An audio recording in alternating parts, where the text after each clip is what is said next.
Okay, this is an 8-gallon bucket. And this has been sitting here for less than 20 minutes. And it's almost completely full. To give you an idea how fast this is coming in. And this is actually slowed down since this has started.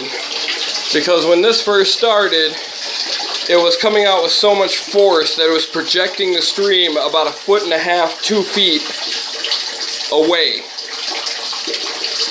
So this is pouring in at approximately about 0.75 gallons per minute and up. So I'm going to have to dump this every 20 minutes while this thing is leaking like this.